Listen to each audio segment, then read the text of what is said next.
नमस्कार दोस्तों, स्वागत है आपका द ग्राउंड रिपोर्ट में। मैं हूं समीर आत्मज मिश्र। झारखंड में पहले चरण के लिए आज मतदान हो रहे हैं। 13 नवंबर को वहां 43 सीटों पर मतदान होने हैं, बाकी सीटों पर वहां 20 नवंबर को मतदान होंगे, जबकि महाराष्ट्र की 288 सीटों पर एक ही चरण में 20 नवंबर को ही मतदान होने हैं।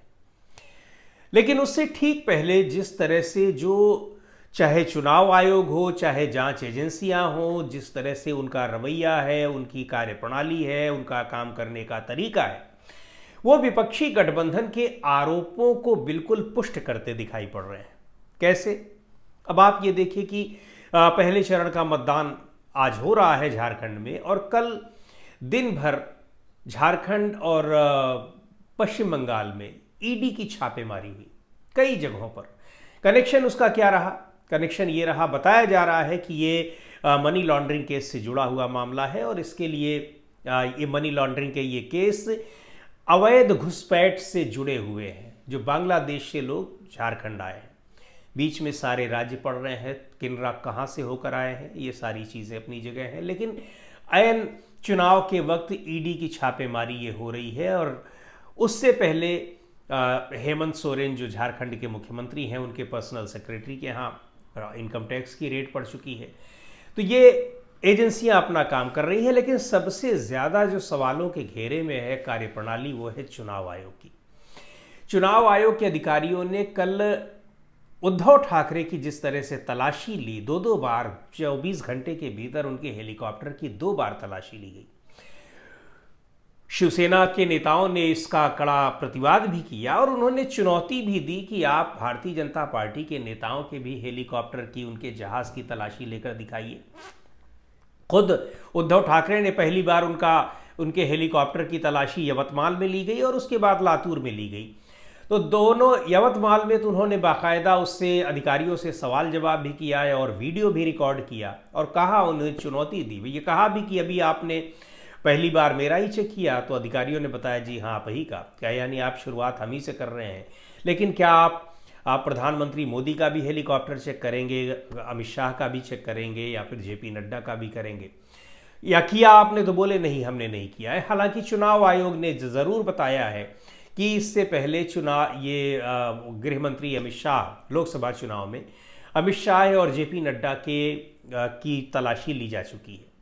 लेकिन आपको याद दिला दें कि लोकसभा चुनाव के दौरान ही ओडिशा में प्रधानमंत्री नरेंद्र मोदी के जहाज की तलाशी लेने वाले अफसर को तुरंत निलंबित कर दिया गया था।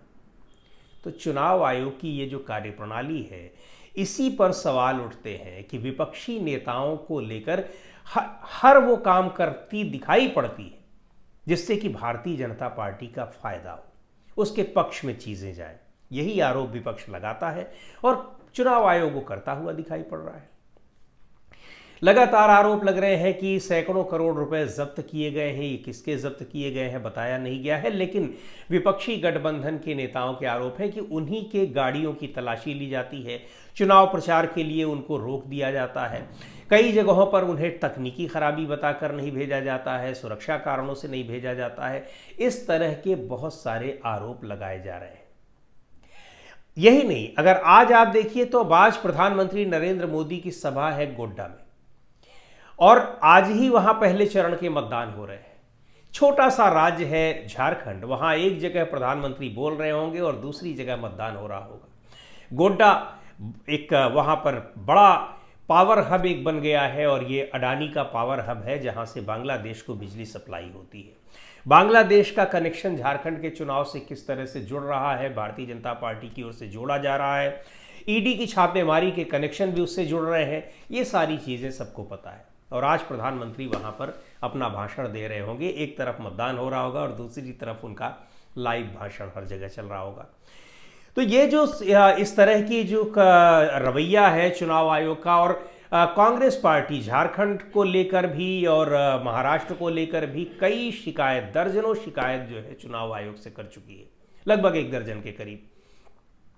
कई सारे आरोप लगाए हैं। भारतीय जनता पार्टी के ऊपर फेक न्यूज़ फैलाने का आरोप लगाया है, और भी ढेरों आरोप लगाए हैं। सोमवार को 8 शिकायतें एक साथ दर्ज कराई गई हैं वहां पर, लेकिन उस पर कोई सुनवाई अभी तक होती नहीं दिखाई पड़ रही है।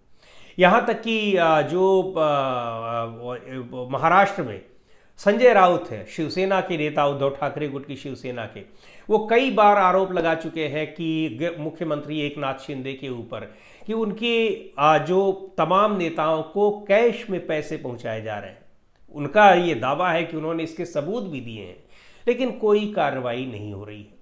तो ये सारी चीज़ें ऐसी हैं कि जो तमाम जांच एजेंसियां हैं वो अपना जो काम कर रही हैं, वो तो एक मान भी सकते हैं कि कानूनी प्रक्रिया के तहत वो अपनी कार्रवाई कर रही हैं, उनकी टाइमिंग चाहे जो हो। लेकिन चुनाव आयोग के ऊपर जिस तरह से लगातार आरोप लग रहे हैं और उन आरोपों को दरकिनार करते हुए चुनाव आयोग अपनी कार्यप्रणाली को उसी तरह से बनाए हुए है जिस वजह से उस पर विपक्षी गठबंधन आरोप लगा रहा है कि वो भारतीय जनता पार्टी या सत्तारूढ़ पार्टी केंद्र सरकार का केंद्र में सत्तारूढ़ पार्टी के फायदे में काम कर रहा है या उसके हित के लिए काम कर रहा है। ये आरोप पुख्ता हो रहे हैं, फिर भी वो अपनी कार्यशैली में बदलाव नहीं कर रहा है। अब इसके खिलाफ क्या होगा या ये राजनीतिक दलों की आगे क्या इनकी अपनी रणनीति होगी, ये देखने वाली बात होगी। लेकिन जिस तरह से अभी तमाम शिकायतों का कोई निस्तारण नहीं हुआ है, उन शिकायतों का कोई अभी संतोषजनक जवाब नहीं मिला है चुनाव आयोग की ओर से, ये सारी चीज़ें ये दिखा रही हैं कि दाल में कुछ न कुछ काला ज़रूर है। तो दोस्तों, आज के इस वीडियो में इतना ही। अगले वीडियो में फिर मिलेंगे एक नए विषय के साथ, एक नए मुद्दे के साथ। द ग्राउंड रिपोर्ट के यूट्यूब चैनल को आपने अब तक सब्सक्राइब न किया हो तो ज़रूर कर लें। हमारे वीडियोज़ को लाइक करें, शेयर करें और अपने सुझाव भी हमें ज़रूर भेजें।